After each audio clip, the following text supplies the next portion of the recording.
is a woman? A woman is a quantum oscillation amongst 10,000 fractal paradigms in a post-constructivist matrix. Yeah. What is a woman?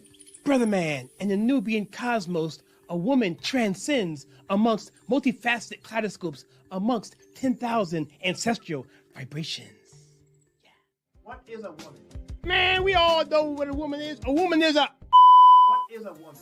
A woman is an adult female with almost always 2 X chromosomes. Brother man, You youngin, you a sellout. I'm a straight Democrat, but I'm for the best person. Oh, yes, But sir. now why you got Donald Trump? Because I paid attention in school when I was a kid. I know the true history of both the Republican and Democratic Party. I know that they really didn't switch. Duh. During the Nixon Southern strategy, that one became more clever than the other in dealing with black people. We the Democrats, we were the Republicans' friends.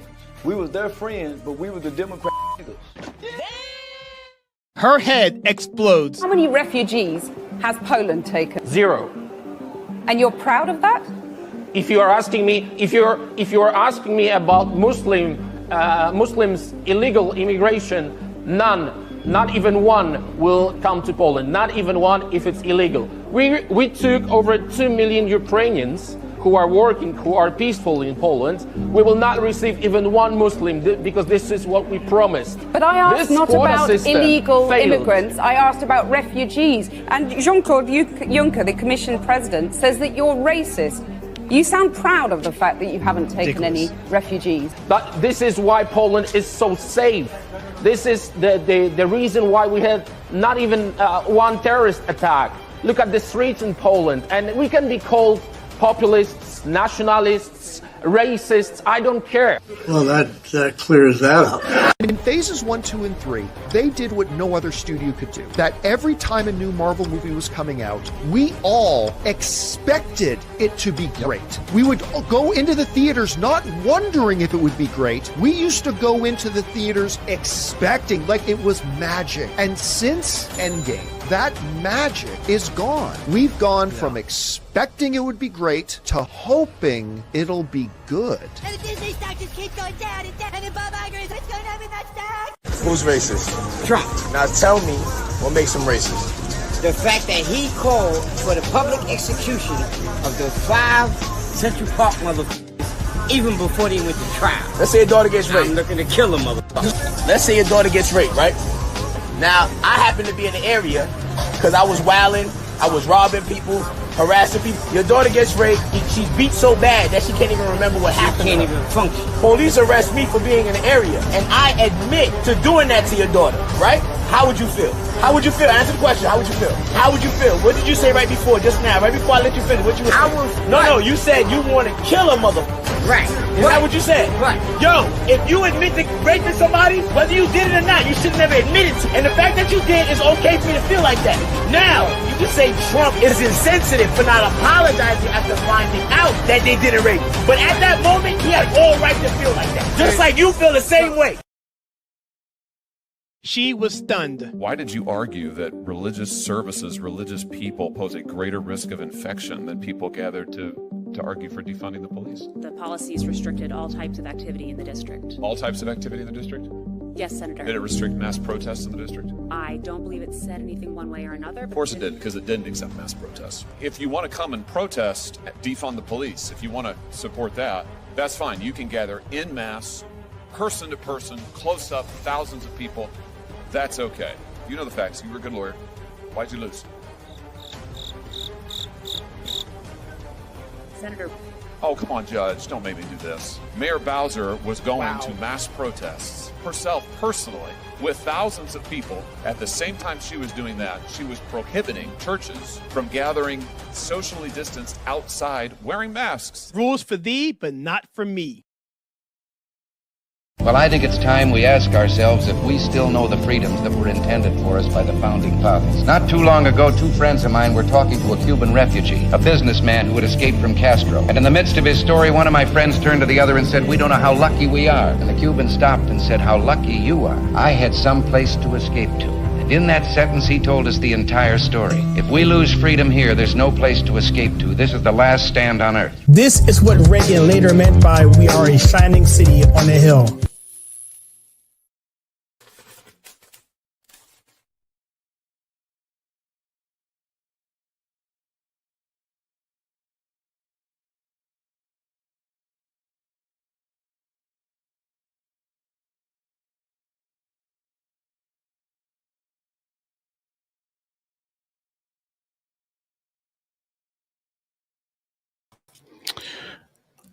All right, everybody, welcome to the Conservative Take. My name is Kyle Suggs, and this is a Monday, and there's a lot of stuff going on, people.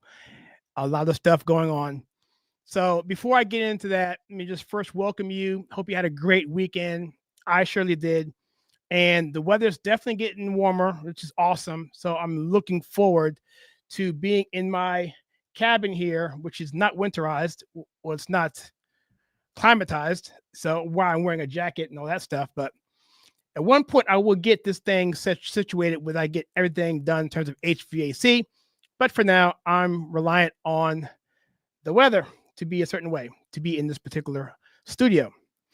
Anyway, so some little housekeeping things. I want to let you guys know that there was an issue with our streaming service on our episode 3 broadcast, which was on, I think that was on Wednesday. No, that was on Tuesday. And then our special one on Wednesday. And what was happening was I had no idea what's going on. We use a service called StreamYard. And I don't want to call them out because they've been a really good service. We've been using them for literally about 6 or 7 years now. But this particular instance was crazy. Is that I have a monitor right here to my right, which is another laptop, which is hooked up to the internet, streamed in, and I have my main monitor right here. But when I was previewing the media shells, like the screenshots or the clips from anything we had from a media clip or from a screenshot showing a video on X, it wouldn't show. It would show perfectly fine on my monitor. But then if you look at the live stream on Rumble in particular, it wouldn't even show. And so I put in a ticket for them last week, and they got it resolved supposedly. So if you see me looking at the screen and telling you to look at this, and there's nothing on the screen but an American flag behind me, then let me know in the comments immediately. That way I will know that the situation has not been fixed. And for those segments that I was talking to nothing, I would try and redo those and put them on our paywall as something to, because there was some good information on there dealing with some stuff we're talking about in terms of our Discord server and other things we do here at the Conservative Take in terms of what we're trying to do. I'll put it out there as well. I'll redo it. But for the most part, hopefully we're in good shape. So right now I'm going to put that to the test because I'm going to share right now on the screen a issue that happened with X today, which I'm sure you guys may have seen. And this is the fact that Elon Musk, well, let me start up. So we here at the Conservative Take, my staff, essentially, we go through the various items that are going through the day. And so what they'll do is they'll put everything into a queue, and then we will determine what get posted out to our various platforms, Truth Social, Facebook, X, Instagram, so forth. And they go out pretty much at the same time. And so what happened was typically X goes out with Blue Sky, which goes out with Facebook. Those all go out typically at the same time. But we kept seeing a backlog of X posts that were not being posted. And I didn't think anything of it because some of them were going through and some weren't. And then eventually I was just trying to do some basic canvassing for tonight's show. And I was going to talk about other things and certainly not this particular story. However, so it was made known to me pretty quickly that Twitter or X had been hacked, a cyber attack, more or less. And it was a denial of service attack, which is a very, very, very common type of attack that really there is no defense for. I was trying to explain to my wife why there's literally no theoretical defense for a denial of service attack if it's strong enough. And I'll tell you a little bit about that if you guys care. I'm in IT. I can talk to this a little bit. But let's just go through this article here. This is from Breitbart. The title of this article is Elon Musk claims IP addresses connected to massive cyber attack on X originated in Ukraine. And I think that's really why I want to talk about this as the lead, because we're dealing with Ukraine now. And I don't know what you guys feel about Ukraine on this particular channel. We pretty much kept a neutral position for the most part when it comes to just the whole war situation. And I say for the most part because there are situations that are happening with the leadership of Ukraine, particularly Zelensky, that I've taken an opposition for. Now, throughout this particular story for the past 4 or 5 years, however long this war has been going on, I've always said that, look, the people are the ones that are getting screwed. The Russian people are getting screwed, and the Ukrainians are getting screwed. The Ukrainians are a very brave society, and they fight. They're not scared. The problem is the leadership and the oligarchs in control of both. And I think personally, I think NATO plays a huge role in this because there was incursions to the east that Russia had told them prior to, hey, look, guys, hello, how about you don't come so close to us? And we talked about that before in other shows. I'm not going to get into that. But the fact that, this is all alleged, but I mean, this is something that Elon Musk would know. I mean, he's a genius. He knows this company. He understands this technology, and he understands IP addresses, which you can't fake for the most part unless you have VPNs. But he can know what that is, even with it, if it's a VPN, because even those have IP addresses themselves.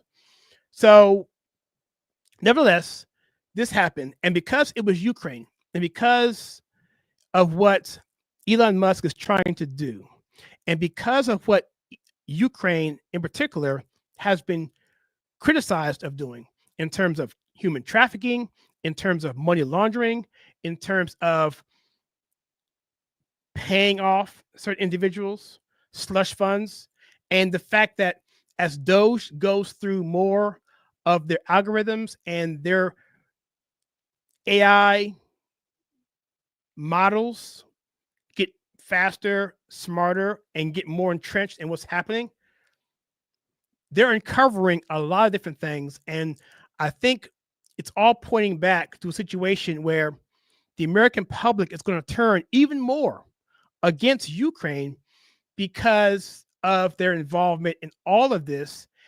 And they don't want that. They want this to go away.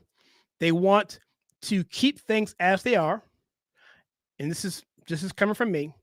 The people who are involved, who are part of this whole cabal, more or less, want to see Ukraine continue as it is, continue getting money from mostly America, because it seems like we're the only country that seems to have the money to do it. I mean, after Zelensky left the White House in that whole thing with his not wearing a suit and him cutting off JD and him insulting us and him basically saying, you'll find out, yes, you have some water in between, but you'll find out later. And then basically pissing Trump off and essentially getting thrown out of the White House. When all that happened, America started to turn their noses to Ukraine. And then at that point in time, Zelensky went to Europe that weekend and then asked for some money. He got kicked to the curb, basically. And then they basically told him to come back and beg for more money. And then within about 48 hours, he was saying, yeah, it was regrettable, the whole thing in the White House. So how about we just sign the deal, right? Sign the minerals deal, which to me, the minerals deal is basically a peace deal. And I can get into that more if you like. But anyway, let's get into the article here. But this is why I think it's so important, because if Doge is being, or in this case, Elon and X, which is tied to Doge very closely because obviously, and it's coming from Ukraine, this country that's supposed to be this wonderful country that everyone has, or at least did have at one point, especially on the left, their buttons, their pins, I stand with Ukraine, all of this, they're this wonderful country that is being oppressed by this big bad Russia, who, by the way, want to be part of NATO years prior, but no one talks about that. No one talks about how Russia is one of the largest Christian nations in the world. And I'm not saying that Putin is a saint. He is not. He's not the kind of guy I want to go out to dinner with. Okay, I'm not saying that he is a good guy, but Zelensky certainly, in my opinion, is not one either. And so what Trump's position is, the U.S. official position right now is we want the war to end. So with all that being said, let's get into this article. And listen to this clip here of Elon in an interview on Fox Business today, and let's listen to this first, and then let's go ahead and go through the article, and I'll tell you a little bit about DDoSs and how they work. There was a cyber attack on X today, which shut it down and may have been foreign sourced. Yes. It's a big story. You want to give us a moment on that? Well, we're not sure exactly what happened, but there was a massive cyber attack to try to bring down the X system with IP addresses originating in the Ukraine area. All right, you heard him right there. He said essentially that, well, I mean, that's basically what I said before, that from the Ukraine area, there are cyber attacks coming from Ukraine. And this sounds to me like it is a military grade attack. Whereas, let me give you an idea of what a DDoS service attack basically is. Most of the internet runs on a software called Linux or Unix or some server, Apache, the software that operates on services or processes. And essentially, there's a finite number of these processes. I'm trying to keep this as layman as possible. If I'm not exact in my terminology, I understand that, but I want to make sure it's clear to most people. So you have a server or computer, for example, and your processor on your computer only has a limited amount of space, memory, and everything to do what it needs to do what you want it to do. In other words, in this case, serve out pages, serve out videos, serve out images, that sort of thing. So that's basically what X does. It services us. We click on an enter key. It sends a response to X. X says, okay, you want to see a link by Elon for this particular date. It goes out, it finds it, it brings it back to you, puts it on your screen. It's called client server technology. It's been around a long time. But that client server, that call response, me hitting enter on my keyboard into the ether, the internet, into the services to where it's held in Twitter, wherever that is, maybe it's in California somewhere. As that gets processed, that takes up a space, takes up an ID on that particular server. So just think if a billion people did that at the same time, at the exact same moment, in a choreographed, targeted way, what happens is those finite number of processes get taken up and used. And if it's garbage, then guess what? No one else can hit that because they can't access it because it's been denied because these other requests have come in and taken over. And so there are ways to mitigate it. You can do things with failover and all kinds of stuff like that, which I'm sure Twitter does. But this has to have been an industrial grade type of deal to hit a service like X, which is pretty robust and has been around for a long time. I mean, this isn't Truth Social. This isn't my personal website, which could go down like that.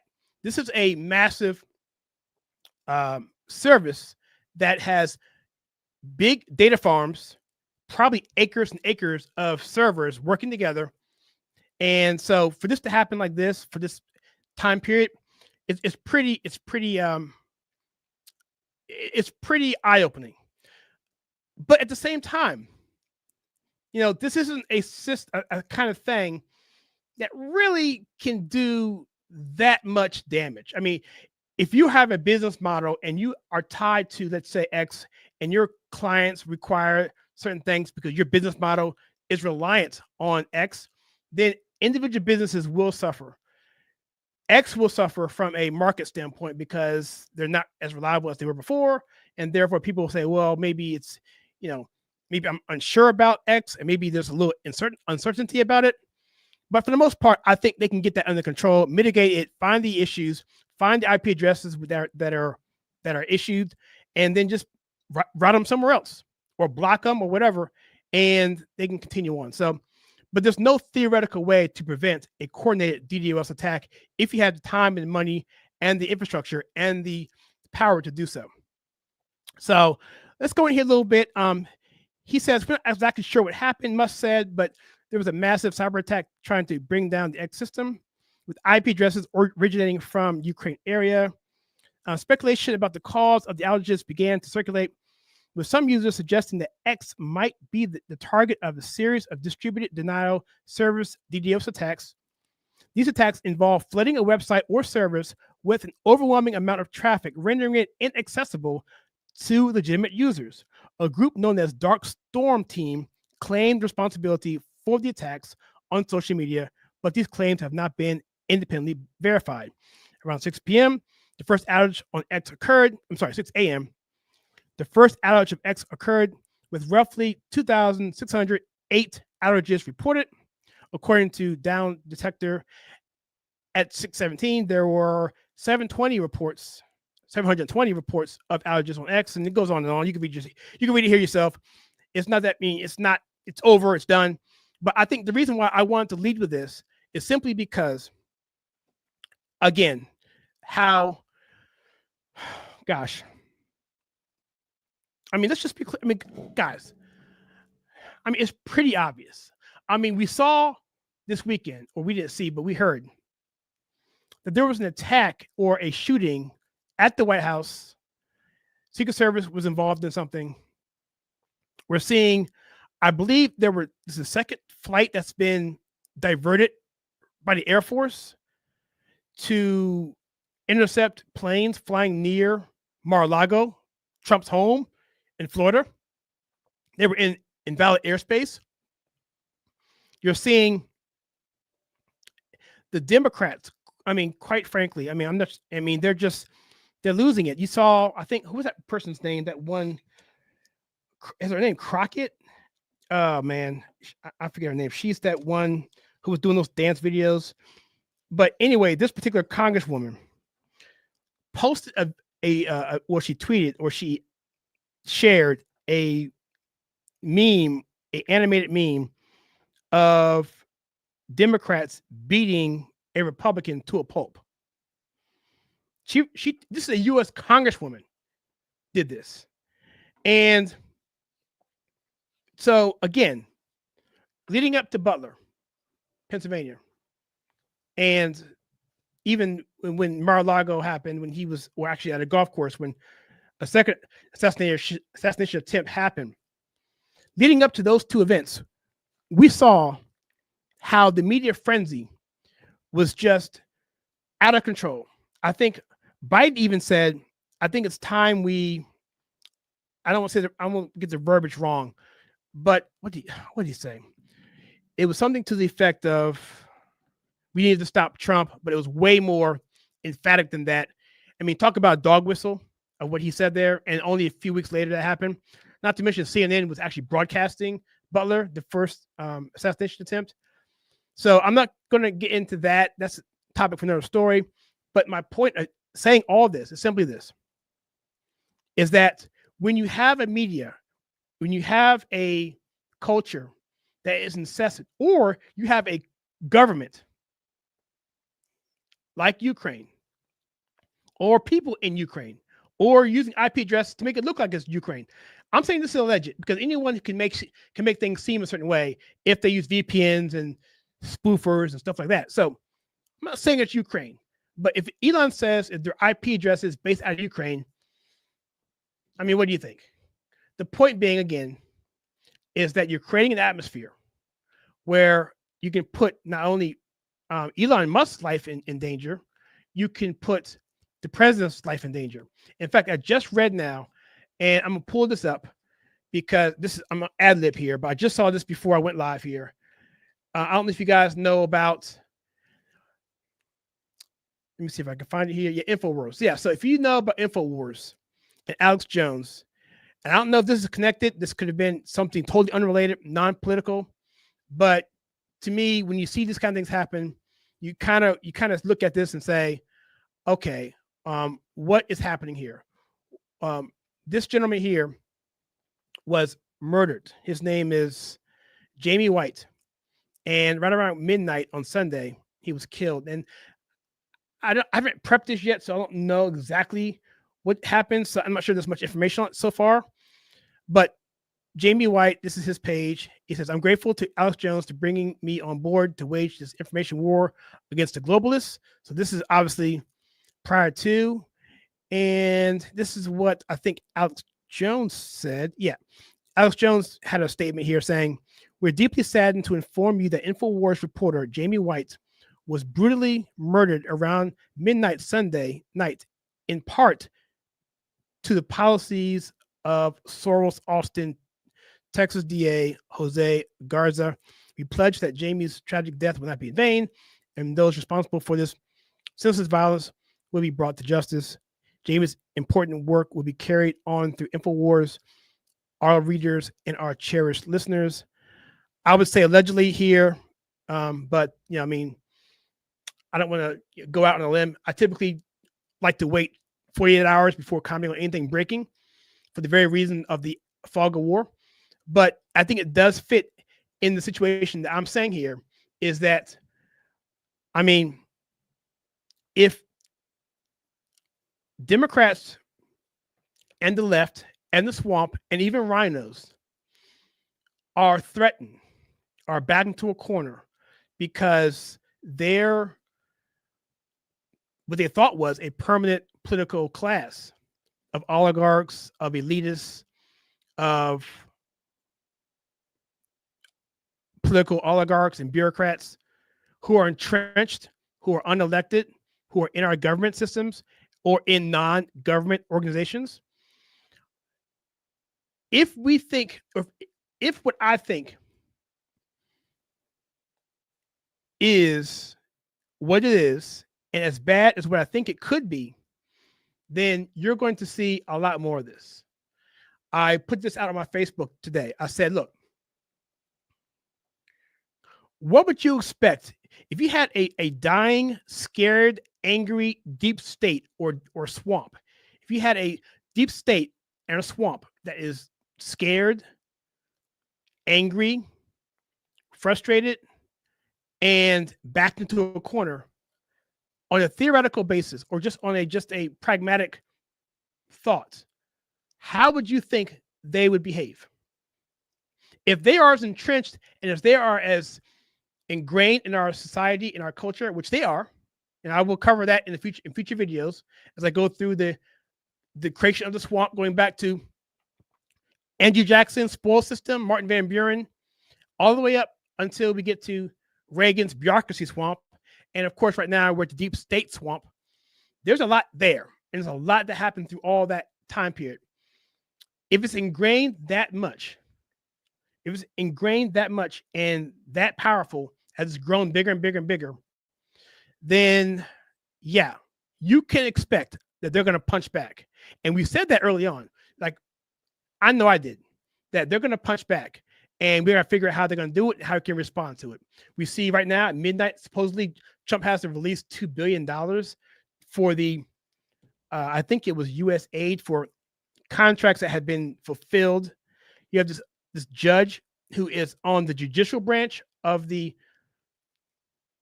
government, which, by the way, is the weakest of all the branches, telling the president what he can and can't do in terms of executive powers. And so by midnight, I think he's supposed to have released that $2 billion. I'd be curious to see what he does there. I know Andrew Jackson would say, you made your ruling, now go enforce it. Even J.D. Vance mentioned that prior to him coming on board, even before Trump even announced, he said that we should ignore these types of rulings because they're unconstitutional. So we'll see what happens there. I think it's a shame, but they are pushing back in various ways. And as their effectiveness becomes less and less effective, guess what? They can become more and more desperate. And unfortunately, they're going to do more and more crazy things like we saw this weekend that we're seeing with airplanes intercepting crafts around restricted airspace in Florida. I don't know if this Alex Jones thing is related. He seems to think it is. We're seeing U.S. members of Congress posting memes of their party beating up to a pulp a person of the other party, the opposition party. We see, what's that caveman's name? Al Green, shaking his cane on the floor of the U.S. Capitol, And here these guys talking about J6 and talking about violence in the Capitol. Did he hit anybody? No. Did he threaten anybody? I don't think so verbally. But when you're shaking your cane at somebody like that, to the president of the United States, after you've been warned, to me, that's a threat. And that is a dog whistle. Democrats love to talk about dog whistles. But when it comes to them, they they always act like they're the victims. So then you have the guy get censored, and then you have them saying, "We shall overcome" on the Capitol. I mean, what are you kidding me? You want to see MLK turn in his grave? You want to see Medgar Evers turn in his grave? That was a civil rights song. That was a civil rights song dealing with, I believe it was a Negro spiritual, I believe, about we should overcome from the things we're going through. And the things they were going through were immoral. Okay, yeah, I mean, segregation was immoral. Jim Crow was immoral. Poll taxes were immoral. Slavery was immoral. But guess who did all those immoral things? The Democrats. You got it. They're the ones that did it. So we'll leave that there. Nevertheless, they were still being oppressed. We should overcome fit. Go forward 80 years. And now we have this guy here who is the one who is threatening the president, in my opinion. He's also the one who is ignoring decorum. He's also the one who is being unconstitutional and doing the things that he is accusing the president, Elon Musk, of doing. Everything President Trump has done to this point, as far as I'm concerned, is constitutional. And what he's doing is restoring the rights that we have and pulling it away from the reins of unelected bureaucrats and do-nothing political operatives in our DC, the nation's capital. And so for him to say we should overcome is an embarrassment. And so all these different things happening. And by the way, I haven't told the story. I did mention it one time, but I will come back with the actual specifics of this particular story. But right around the Civil War time, a congressman by the name of Sumner was beaten to almost to death on the floor of the U.S. Capitol by a cane by a Democrat. Knocked him senseless, almost killed the guy. I think he was out for like 3 months. The Democrats in the South were so happy about it, they sent the person who did that canes in the mail. So it was a big deal. And so to me, I don't know, to me, the irony there is just, it's shocking. You have a white Republican congressman, male, who was an abolitionist, who wanted to end slavery, one of the biggest abolitionists in DC, almost killed on the nation's Capitol floor by a racist, segregationist, or in this case, pro-slavery Democrat. And yet, what we see here, many years later, 80 years later, so whatever, you see a black Democrat raising a cane, trying to go at a president who, in my opinion, is one of the greatest civil rights presidents in the history of our country, if not the greatest. So anyway, we will leave that there. There's a comment here on the screen. I had it there for most of this time. I want to get to it. Mark says this. He says, shame. The only two billionaires trying to take care of America are the two most attacked people on the planet. God protect Trump and Elon. I 100% absolutely agree. Mark, thank you for that. It's funny you mentioned that, Mark, that the two billionaires. And I know I'm being pejorative here, because I know Larry Ellison is one, and I think there are several other billionaires out there, but for the most part, The Democrat Party is the party of billionaires. The Democrat Party now has become the party of the rich and the elite. And it's no longer the party of working class people. Not anymore.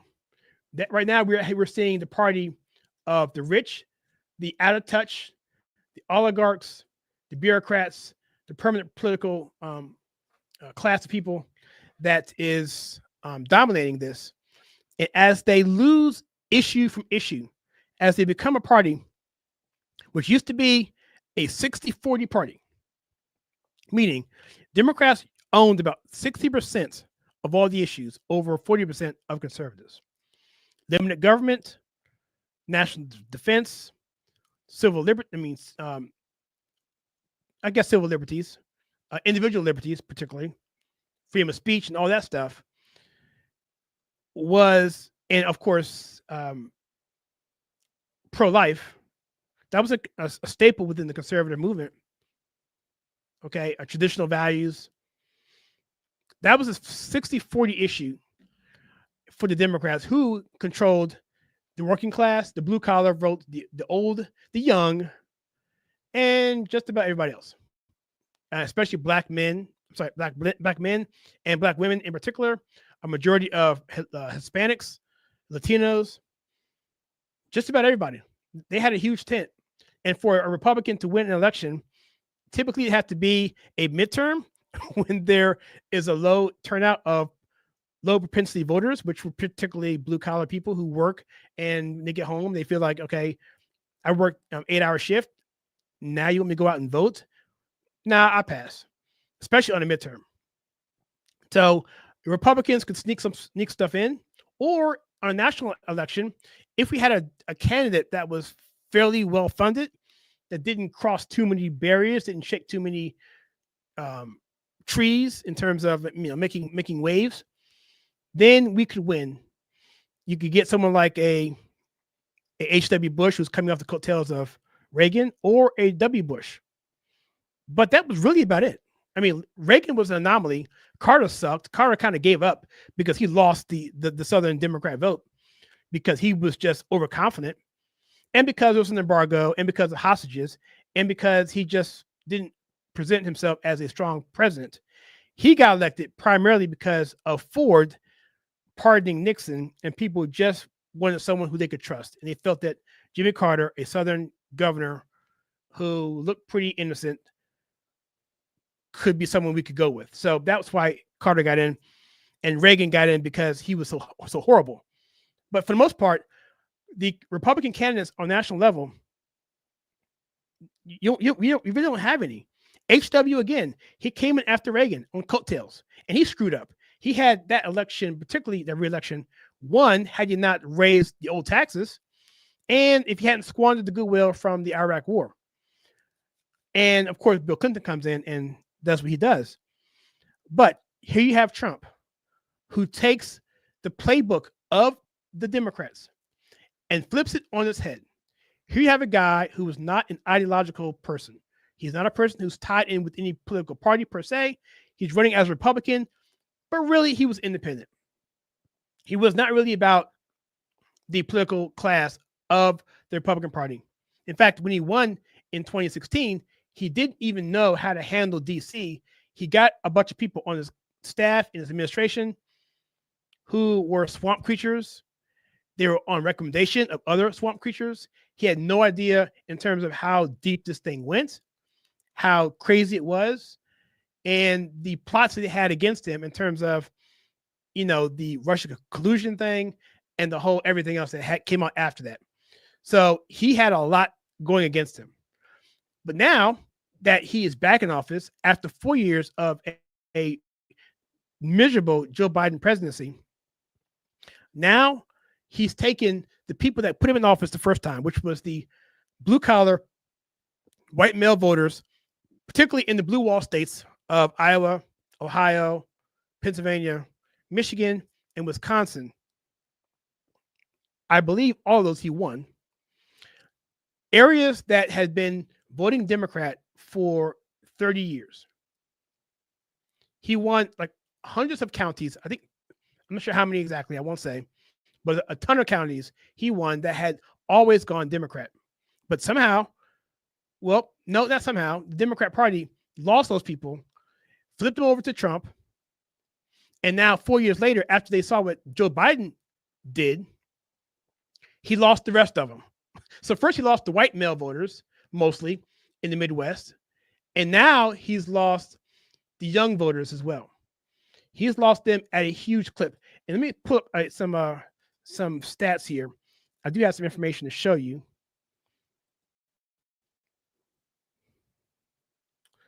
Let me put some of these statistics here.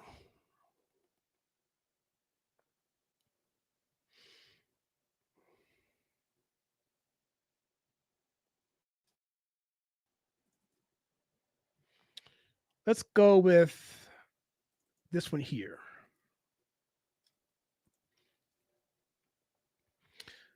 So this is from Libs of TikTok.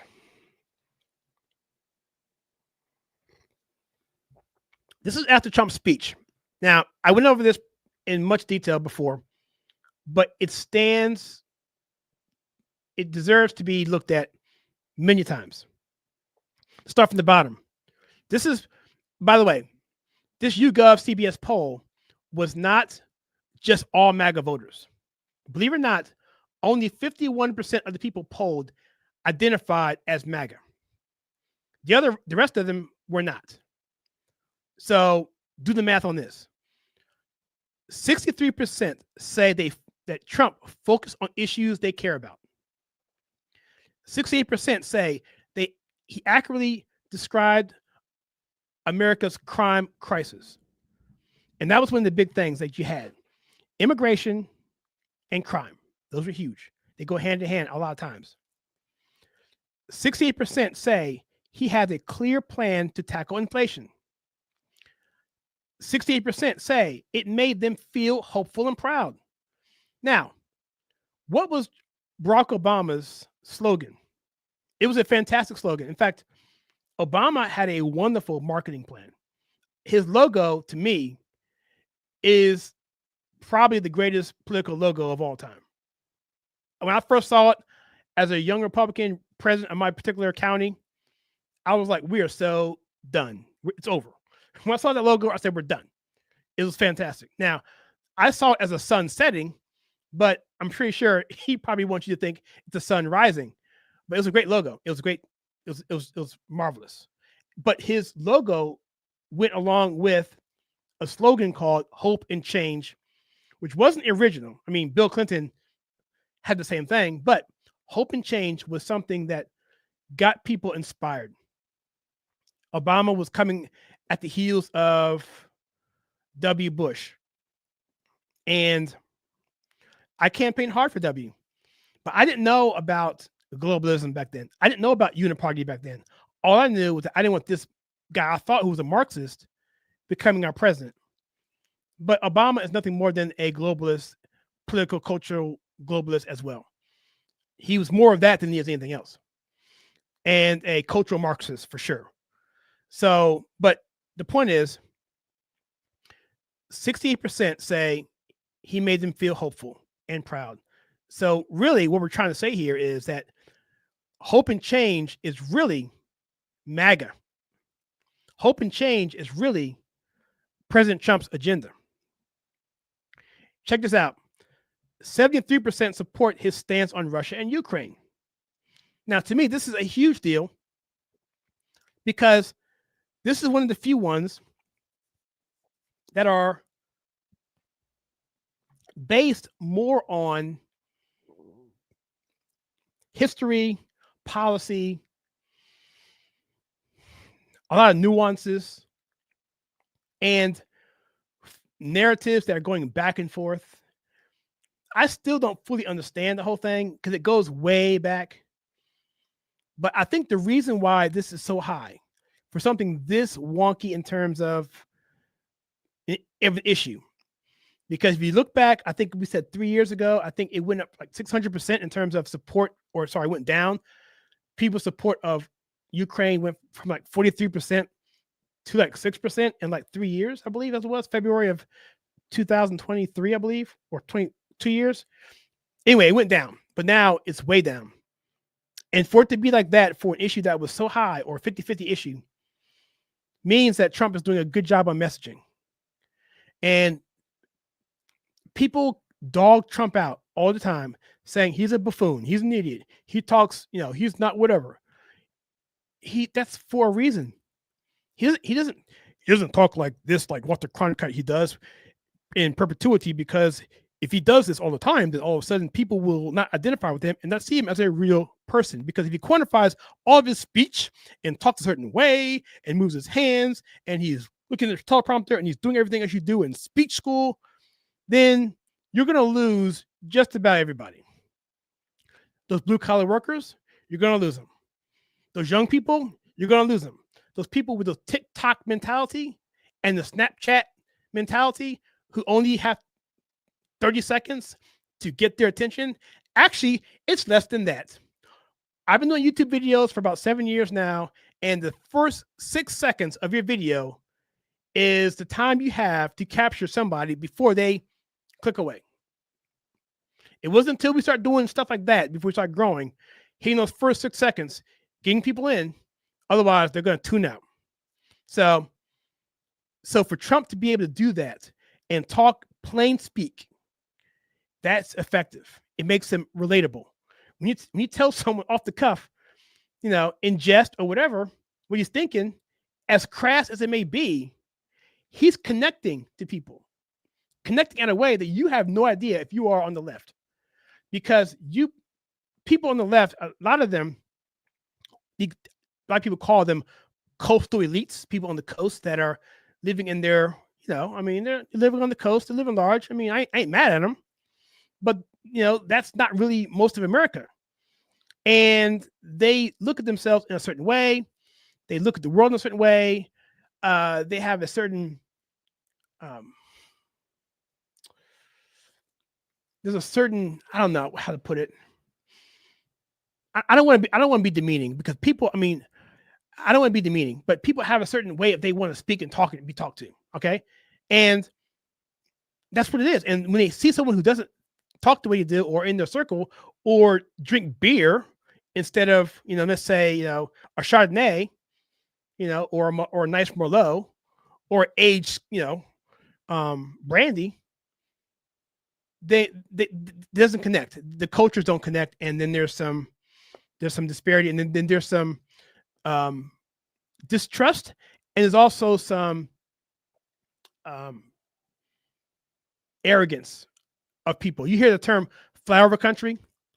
They look down on people in the middle of the West, people who actually work, people who are artisans, people who work with their hands, people who build things, people who actually have families, who actually have kids. They actually go to football games and baseball games with their kids, go to birthday parties and hang out. And they only make, let's say, $120,000. That's a joint income, or less if it's joint income. That's the thing. And Trump speaks to these people. So, and 74% of people say that his speech was presidential. Again, people say, okay, if you talk like Barack Obama, that is considered presidential. But Trump now is coming across now in a way that he's redefined what presidential is. And I think that's really important to say. At 74%, that is super duper high. And if I was a Democrat right now, I would be freaking out over these numbers. 76% approve of removing Congressman Al Green from the speech. 76% approve of Trump's speech in general. 77% back his immigration and border policies. That is huge, because that is probably the biggest issue of all of them: immigration and crime and the economy. And guess what? The economy. 77% support his plan to cut government waste and spending. These numbers are absolutely devastating to the Democrats. I don't care what anyone says. I don't care what CNN says, MSNBC says, when any pundit comes out and says, well, they weren't really up. 51% of people who were polled in this particular CBS YouGov poll, 51% were considered MAGA. The rest were not. It's right there in front of you guys. That's, I mean, again, if I was a pundit, I would be freaking out. There is an article here that I want to bring up real quickly here. And this is from, let me do this right now. I'm going to share this tab instead. Hopefully this is working, guys, because if you're just joining us, in some of our past let me move this. In some of our past live streams, there were some technical difficulties, and I had to open up a ticket with our provider, StreamYard. I got an email today saying that they fixed it. The issue simply was that when I switched from tab to tab, like I'm doing right now I see Democrats locked in their own hell. If I go over to Rumble, and run it, okay, so it's showing. So now on Rumble, it's showing it. So before, I would see me talking to nothing, and you would see an American flag right there. So it appears to be working, but it wasn't showing in real time. So supposedly that's been fixed. So let me continue on. So this particular article is from a guy named John Cass. Here's the website. It's johncassnews.com. The article is called Democrats Locked in Their Own Hell. This is from yesterday. What is the Democrats' message? Do they even know? Is the Democrat message pure Jacobean hatred for anything pro-American? Anything that could be considered pro-President Trump? They're feral creatures now, meaning wild, lonely, isolated, frightened, without leadership, desperate for relevance, without any cogent message, terrified at what's to become of them. And that's exactly right. Guys, I'm going to go off the cuff here and tell you, I am so excited to see the destruction of the Democrat Party. I mean, this is a party that I loathe at a very deep level. Not the people. Let's be clear. Not the people. But what they stand for. And when I started this channel 6 years ago, I understood very quickly that if I don't tackle the issue of the party switching, if I don't tackle the issue of Africans selling other Africans into slavery very quickly, if I don't cover those topics in particular, I'm going to have a hard time, because that's going to be run over and over and over again. So I spent a couple of years actually building a series called No, the Parties Didn't Switch, and Africans Sold Other Africans into Slavery. Those two issues, as a Black man, Black American myself, you have to be able to answer those questions. Otherwise, you can't have any kind of discussion. So I tackled that early on, had the videos out there, and believe it or not, has been, over 6 years, there's been no serious rebuttal of the hundreds of thousands of comments that I've gotten. There hasn't been any serious rebuttal to those videos. So, and we've got millions of views on this channel on some of the shorts we've done. Again, very, very few, if any, reputable talking points that are factual that go against anything about that, because it's the truth. And so for me to see the Democrat Party imploding the way it is right now, it makes my heart warm, because they've done so much damage to this country. They are an abomination to the Bible and what I feel we need to live for, which is truth. I think they're an abomination, and they've gotten much worse from that. So let's keep going here. And they're quite mad, like inmates in Victorian lunatic asylum. The other day, Democrat pundit Chris Matthews appeared on a Morning Joe panel on left-wing MSNBC. He skipped the old Trump is Hitler stick, ranting instead that Trump is Mussolini. Of course, why not? I mean, what? I mean, what was he, a fascist, I guess? He might as well have channeled lunatic Reinfeld from, in the old Dracula movie, laughing maniacally, chanting, "The blood is in life, the blood is," I don't know what that means. I didn't see that. He goes on here. Let me read over this first, so I can. I'm not saying anything that's really stupid here. Long ago, the Democrat Party had a choice: cleanse themselves of their Barack Obama infection, cleanse themselves of Obama's racist and radical addiction to racial preferences that we know now as DEI, amputate any limbs that had become sodden with Jacobean gangrene, and become what they had been, a patriotic American party of the American working class. Yeah, I think he got this right. Barack Obama, with his cultural Marxism, as well as his globalism, in terms of continuing on the offshore of our jobs, overseas manufacturing, because he said, "Well, I'm sorry, those jobs are gone. So you have to train up. You have to learn how to code, whatever." That's one part of that. The other part is the opening of our borders. Even though he did do a decent job of deporting people, the policy of still open borders for cheap manufacturing labor here in this country was still something that he was all about doing. So they didn't do that. They left the patriotic American party of the American working class, the party of FDR, essentially, because he's the one that really got that out of the New Deal, because Hoover and those guys didn't foresee the economic crisis, nor were there things in place to prevent the stock market crash of whatever year that was. And, it happened. And so we learned from it. But then you have a person like FDR come in and basically rewrite government in terms of scope. He expanded the power of the executive, and he added a bunch of organizations and programs, Greens Works programs, Social Security, all sorts of things, many of which fulfilled their purpose, but never disbanded. They just stayed and shifted and became something else. And that swamp grew and grew and grew into a military industrial complex, into a big ag complex, into a big pharma complex. And now we're seeing a big social media or big tech complex. It's all part of the swamp, man. And the end goal is to maintain power for myself, my people, have a revolving door of people that we can control, and allow us to make as much money and maintain as much power as humanly possible. We don't care about anybody else. That's what's going on. And that's with both parties, guys. That's not just Democrats. That's the Republicans too. And the good thing about it is that there's probably more Republicans that actually are on our side for the most part.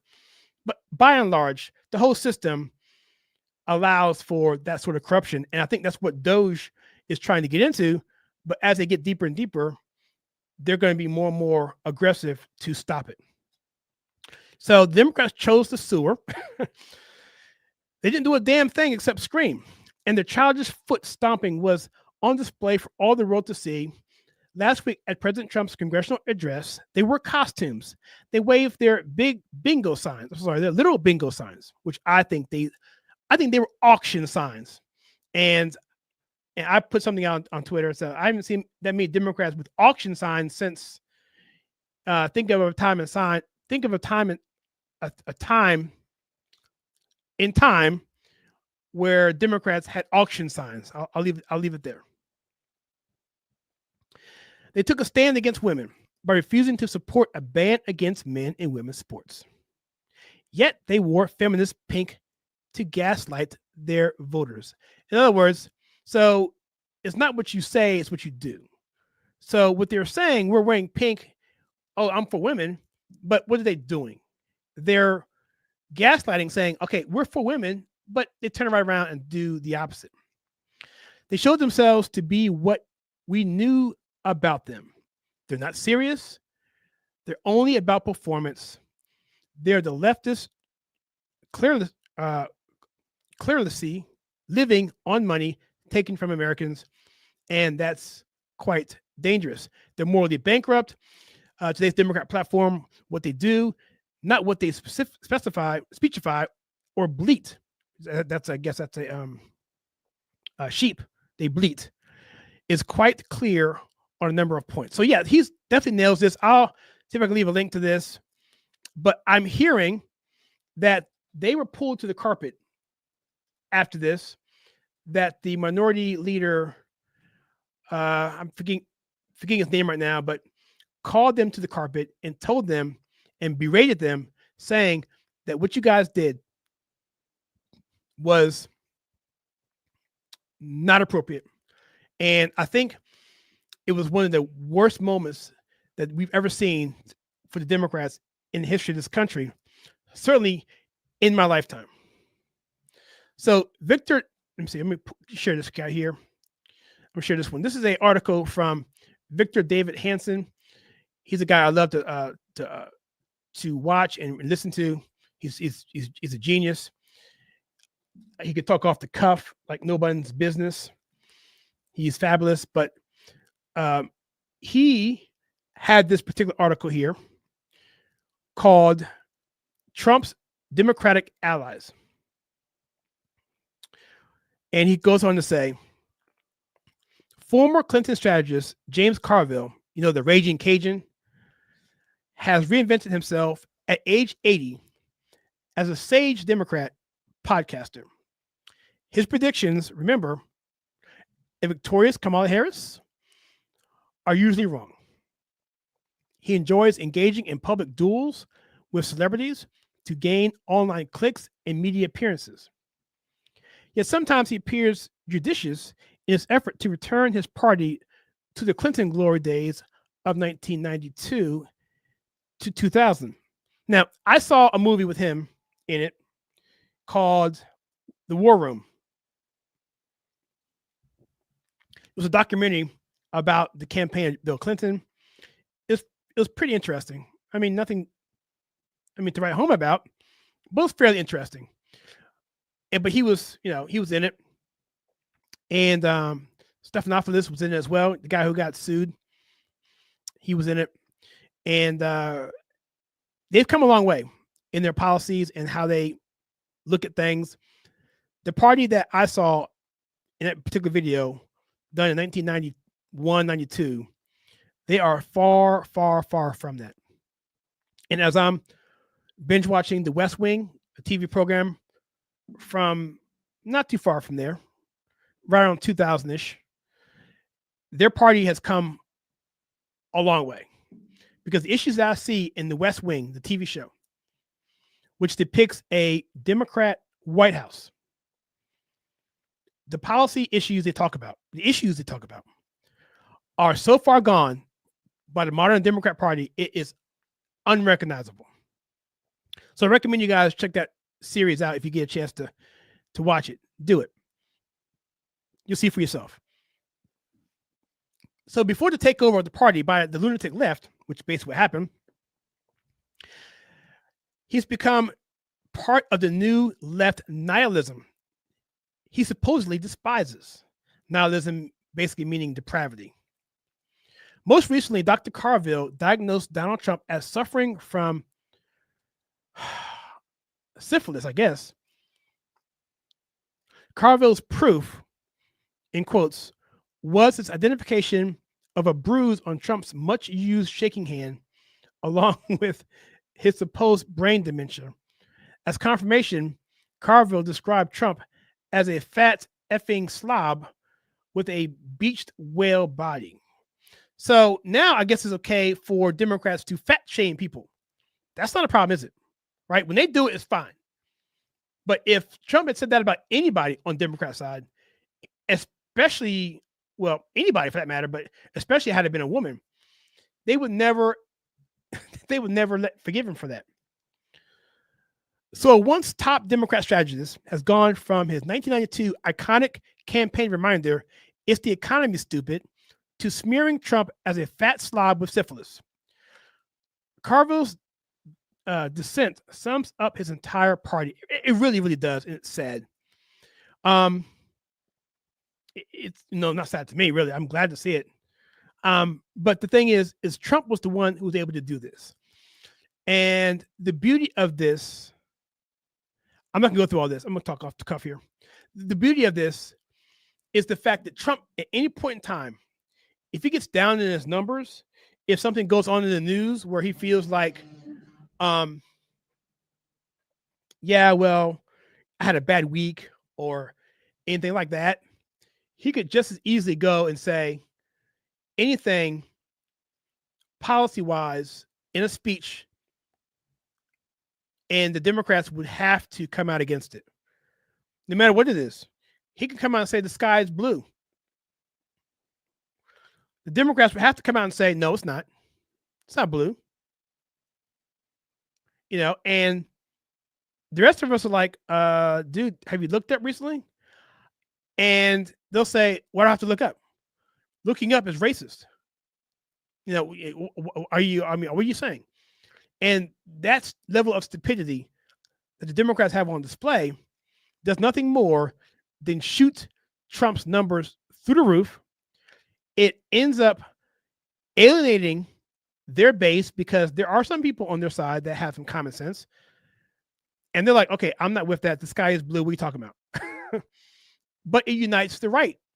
So they become more fragmented and we become more united, meaning Trump's numbers go up higher. So as long as Trump has these kind of numbers where he's looking like this, as long as people are feeling this way, which again, I've mentioned this before in the past, that Trump has successfully realigned the political playing field from a left and right horizontal type of conservative, liberal, Democrat, Republican paradigm to a vertical shift where the issues are apolitical. These issues here on this thing, on this particular clip here are not political. They all deal with fairness, morality, common sense. I mean, we're not talking about, again, I bring this up all the time. We're not talking about Keynesian economics versus supply side economics. That's a left and right philosophical difference. We're not talking about pro-life versus pro-choice, so-called pro-choice. We're not talking about, let me see. Yeah, well, those are the two big ones, really. We're not even talking about DACA, talking about kids who were born in America whose parents came across the border illegally. All right. We're talking about basic common sense, moral issues that a lot of them dealing with safety. So what I'm trying to say here, hear me when I'm saying this. What I'm trying to say here is these issues that he spoke about at this speech last week are issues that everybody, regardless of your party, want. We want peace in Ukraine. We want, well, first of all, over half, 63% say that he focuses on issues they care about. So there you go. We want safety, no crime. We want a better economy, which is again safety. We're not on the street because we can pay our bills. We're not evicted from our houses. That's common sense. That's safety. That's all that. We feel hopeful and proud. That's what that is. That's not political. Immigration, again, immigration is common sense. It's crime. It's also, because coming across the border is illegal. And cutting government space and waste and spending is also common sense, dealing with economy and fairness. So as long as Trump has these issues on this ticket, in this platform, and stays on message, then he'll be fine. And the Democrats are going to have a hard time getting this away from him. They can try. It may take some time, but we'll see. Let me pull this up here. This also was from that night.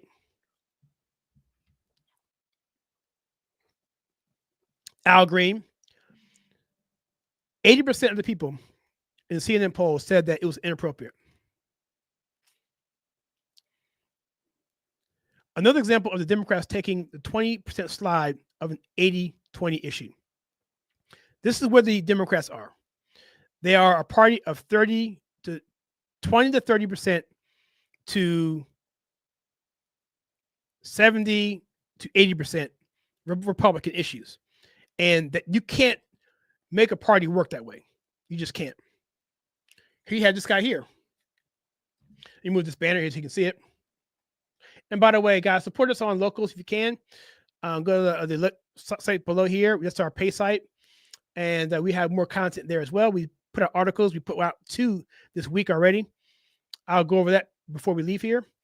But the Democrats have a massive problem here. CBS said 76% of the people approved of the speech.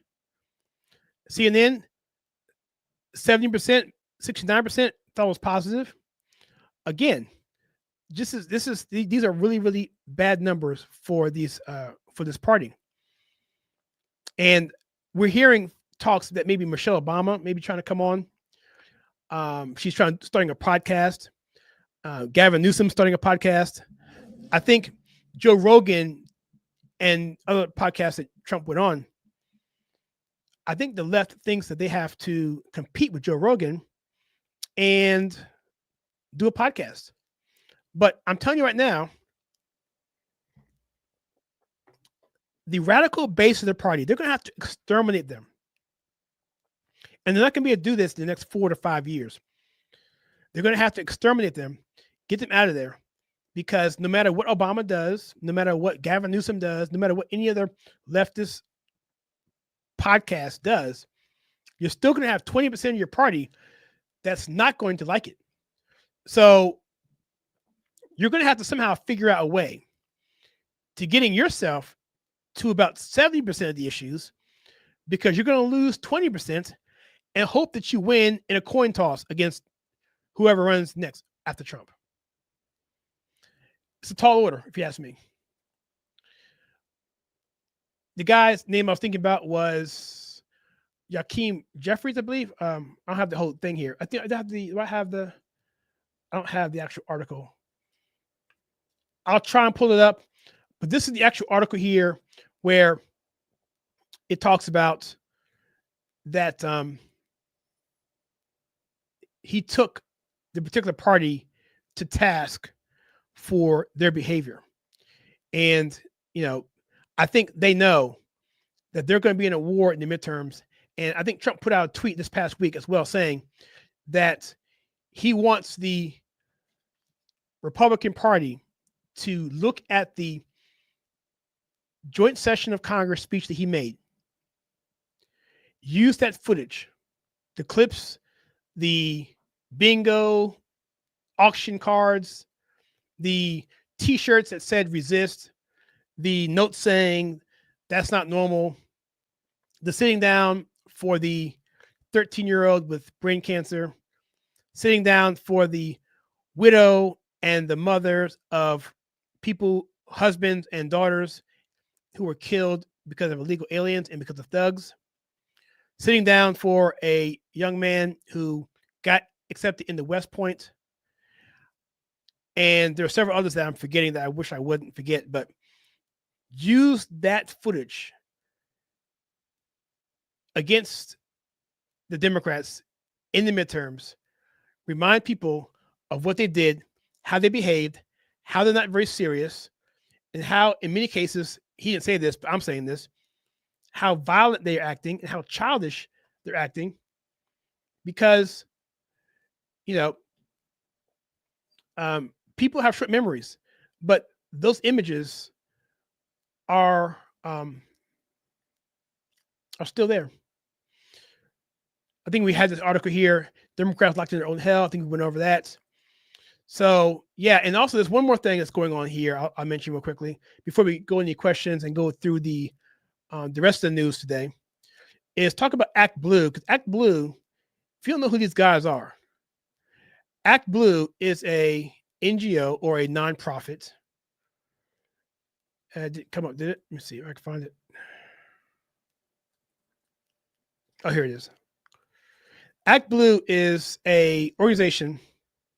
It's basically a Democrat operative, which basically takes money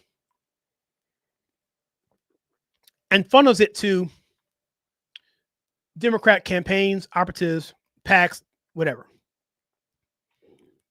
And I suspect Act Blue was dirty, going back to the 2018 midterms. People were talking about a red wave then, but ended up being a trickle. And I believe the Democrats gained lots of seats, especially in California.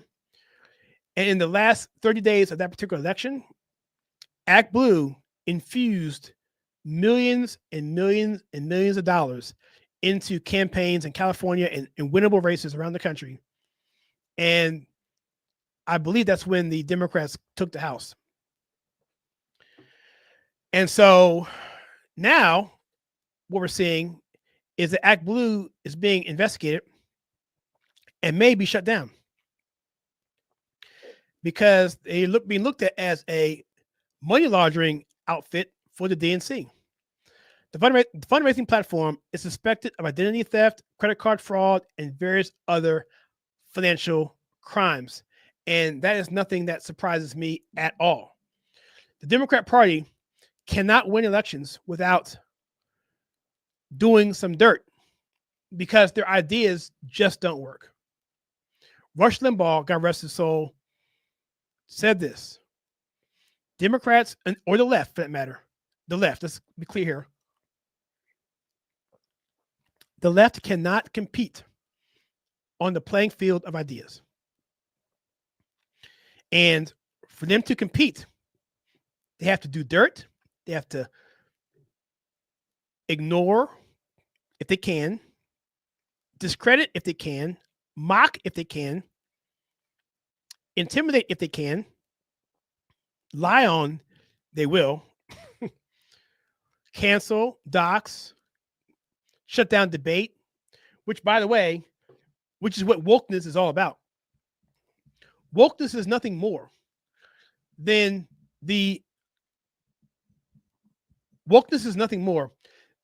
left's attempt to shut down discussion, to shut down dialogue, to shut down debate, to protect the status quo, to protect the globalist agenda, to protect the oligarchs, the elitists, the political permanent upper class, these people. Because if you can blame someone by saying that they are a homophobe, or if they are a racist, or if they are a environment denier, or if they are a science denier, that's the only reason why they do that stuff, which is also why they're such hypocrites, because they don't mean what they say. They weaponize language so that they can use it as a way to protect their arguments from being scrutinized by sensible people with critical thinking skills who understand logical fallacies, who understand research, who understand human nature, and who understand history, and who can bring that all to bear in a discussion. You can't have it where you have truth going up against a lie. The lie will always lose. It will always lose. And so that's what we're seeing here. And that's why Act Blue is around, because they can't win a race. If we have election integrity across the board, I will take my 50-50% against a, let's say, Michelle Obama led Democrat, where Michelle Obama pulls back most of the a lot of the black men, pulls back some of the people who are in the middle. And now we're dealing with 50-50 issues instead of dealing with 70-30 issues or 80-20 issues like we have now. I will still take a straight up fight with those guys, like the old days, right? Where we go on policy, we debate. And that's going to be indication. I'm telling you right now, guys, this is going to be indication that the Democrat Party is trying to make a serious comeback. When we see them debate people or try to debate people at a serious discussion where there's actual dialogue going on, there's no shouting down, there's no editing of these videos. Like you saw Newsom versus Charlie Kirk. Newsom did that, but he didn't do well. I don't think he's going to continue doing that. He thinks he can do it because he's arrogant. But Charlie Kirk is at another level. And I don't think he's going to do that again. I don't think he's going to do a series with him. Just like Abraham Lincoln went up against the guy's name in the debate series. Abraham Lincoln pulled out a lot of things and basically ruined that debate when it came to what's the guy's name? If you know the debate series Abraham Lincoln had in Illinois, can't remember the guy's name. But anyway, that was famous. It went everywhere. And those speeches is what catapulted him to the nomination for presidency in 1861, because people remembered him from those debates because he was making sense to people. It made sense because it was truthful. He didn't go around Robin Hood's barn like the other guy did to, use mental gymnastics to defend slavery in a situation that was indefensible. And so Democrats the same way. They have to go through Robin Hood's barn, mental gymnastics, in an era when people bypass the mainstream media, the MSNBCs, the CBSs, the BBCs, even the Foxes. They bypass that stuff and go to spaces such as Rumble, such as X, all right, to get their information because they can and they trust it. They don't trust the media anymore. And so there's not that built-in advantage that the Democrats have now. So again, when we see Democrats consistently debating people in a free town hall discussion, equal time, no moderator, stacking the decks against them, like in the debates, they had to stack the deck because they knew they couldn't win. If we ever see that happen, where we're seeing like Nixon and Kennedy, then we know that the Democrats are serious, and we need to be serious about understanding our issues and policies. Because at the end of the day, even if we're on 50-50, we will still win a close election because our ideas work. So I don't care what they do, quite frankly. I'd much rather them keep going down the rabbit hole of stupidity. It makes our job much easier, and it puts their party further and further into the dumpster for the next 20 years. But if they ever wise up, which I think they will try, if they can get rid of that radical left base that's in their party, that's entrenched in their party, that has no idea about this, who all they care about is their agenda. There's a mantra that goes back to the 1960s. It's that the only issue that is the issue is the revolution. The only issue that matters to Democrats is not the issue. It's the revolution. In other words, they can lie, steal, cheat, dox, whatever, as long as they win. It's a zero-sum game. I win, you lose. That's Democrats. They play hardball. They don't mess around. They are relentless. They're not going away. They have to be utterly destroyed, which is why I did an article a few years ago why I wanted Bernie Sanders to be the nominee against Trump. Because I wanted Trump to demolish him and once and for all destroy that whole section, that whole idea of what he was trying to put across, which is essentially socialism. And it didn't happen, but it was in some ways repudiated under Kamala, but Kamala can never really articulate anything. So did she really lose because she was pretty much not a good candidate, or was it because she was a socialist? I think it's a little bit of both. And I think because Trump had done so well in his first term and people understood that and they wanted him back for the reasons I mentioned before. All right. So I think we're going to wrap this up here. Take a question here. C here says, I don't know how to pronounce your name. I'm going to try. Reineke. He says it does take time, at least 9 months, for the tariffs and the benefits to economy show. It's been 4 years of Bidenomics. Actually, I'm glad you brought that up because you actually allowed me to segue into a segment here. I agree, first of all. I want to show something here that we put up here. This is a chart that we put up. we put together. And this here is part of a bigger article. Let me remove the logo here so you can see this better.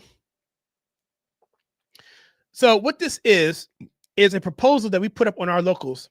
If you subscribe to our locals, this article is free. It's out there right now. It's free. However, you can access it for now. At some point in time, some of these articles will be behind a paywall. But we have a research team that puts together stuff. We do about 2 or 3 articles a week based on what's going on to help countermand a lot of narratives, woke narratives. We want to make sure that we're destroying that woke narrative. That's what we're all about. But this here is basically a 10-year plan of what we could do if we implement a fair tax, a DOS treasury fund, have smart energy policies, decrease the deficit by $2 trillion annually, the gold card revenue generator, 5 million per, selling at least maybe 2 million going into the next 6 years, tariff revenue, job revenue, and GDP growth. And essentially, what we're looking at is a surplus in the next 10 years, which this doesn't show you that. So let me see if I can pull that particular article up and you can see yourself. Let me do that right now so you can see it. I have it right here. So I'm going to go back to locals to show you what it looks like first before I do that. So let me share this tab instead. I'm going to come back over and I'm going to add it to the stage. Let me remove this first, add it to the stage, and here we go. So this is our locals here, and I'll scroll down a little bit. And this is what wasn't seen before in last week when there was the error was happening on StreamYard, but it is fixed now. I can see right now it's working in real time. I can see it on my monitor. All right, so let's go to this particular article. Let me just scroll down a little bit. So we did stuff like we did an article on debunking the Adam Troy Castro's anti-Trump lies. I saw this on Facebook. It was a bunch of stuff that's been regurgitated. That Trump mocks people with disabilities, the whole Access Hollywood, all the things that we had seen before that people had said about Trump in the campaign in 2015, 2016. And we just go through this and we just document all this stuff here about the Central Park 5. Trump encouraged violence. Trump profiting from the presidency, even though he lost $1 billion. We go through it all, document it all, give links, all that. I mean, my team is amazing. So this is all free right now. So that's one aspect of it that we've done. And let me see, go back one more time here.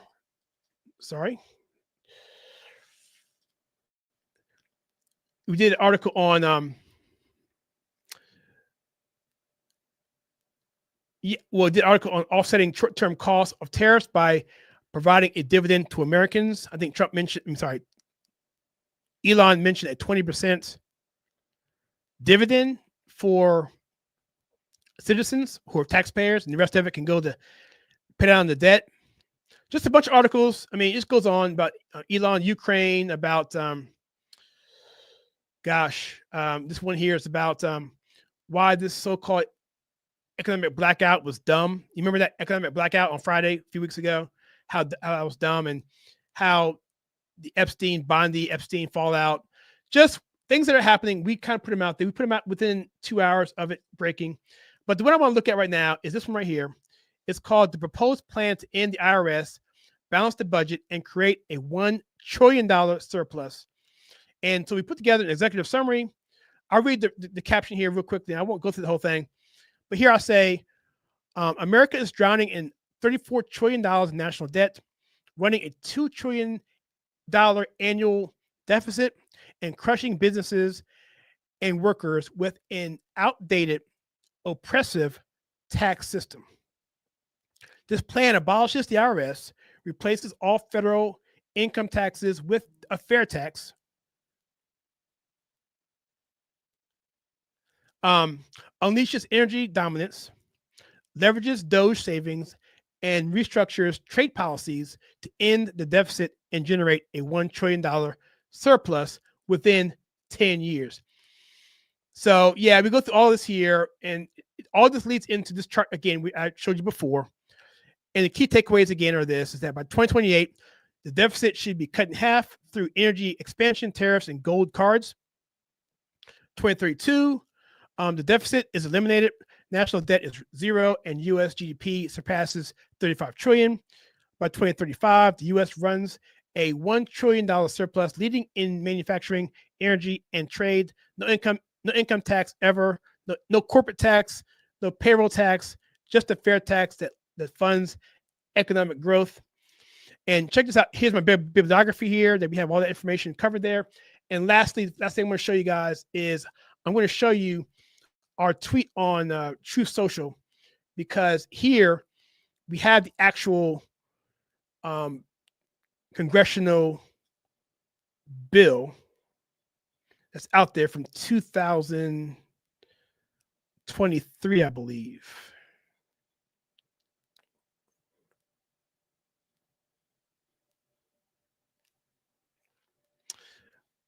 I don't see it.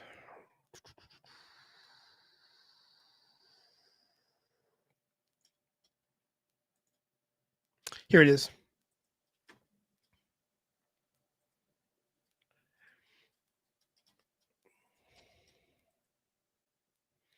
So here's the fair tax here. And you guys can take a look at that. So there it is. And so I will do a couple more things back on my Truth Social, and then we'll call this a night.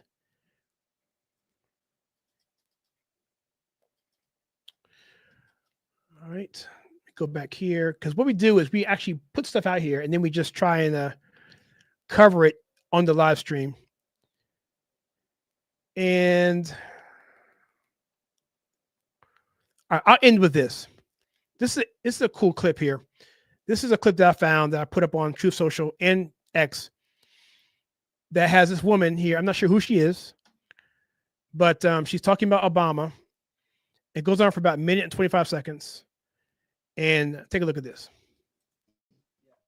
We provide the money for his Marxist socialist programs, pushing abortion in Africa and other things. He didn't care about us. He didn't care. That gave rise to Trump, because Trump actually listened to us. He actually cares. Many of us, I mean, it was bad. At least Bill Clinton BS that said, I feel your pain. But at least he said it. Barack Obama didn't give a damn. He should have never been elected. Before he was elected in 2000, he got elected in 2008. My mother sent, may God rest her soul, letters to Black churches warning them about Barack Obama, saying he was so ungodly. I said, Mom, that's harsh. She wrote it anyway. And everything my mother said, may God rest her soul, was right. He hates this country, but he wants to live off the fat of the land. Like the founders of Black Lives Matter, they don't give a damn about Black people. They didn't have one dime of Black business. But these lesbians and cartoons in predominantly white neighborhoods, see, they hate capitalism, but they love to use us and live off of capitalism while they spout an anti-God, anti-America rhetoric. She nailed it there. Obama was a wolf in sheep clothing. He surely was. So there are no more questions here. So I will end this live stream at about 1 hour and 34 minutes. We should be back on here again tomorrow, the 11th, and we'll take whatever coverage we see in the news and we'll bring in here and we'll talk about it. This is the Conservative Take. My name is Kyle Suggs, and I want to do some cleanup work here. And I want to invite people who are VIP sponsors on YouTube. We're no longer doing membership on YouTube. We're now doing it on Locals. So if you see your name down here as a supporter over the years, please, we ask you to consider to transfer your membership over to Locals. The links for that are right here. Essentially, if you go to our Instagram page, there is a link in bio. So if you go to linkinbio.theconservativetake.com, it's linkinbio.theconservativetake.com. There, it has all of our links together, and then you can see them as well. So, and that's where we are showing you that from Instagram. All right. So with that being said, guys, I want to just first of all thank everyone for coming on. I'd like to thank people who had a comment. That'd be Mark and C. Thank you so much. We will be back tomorrow, and I hope everyone has a pleasant evening up to that point. Until then, God bless, and I will see you in the next one.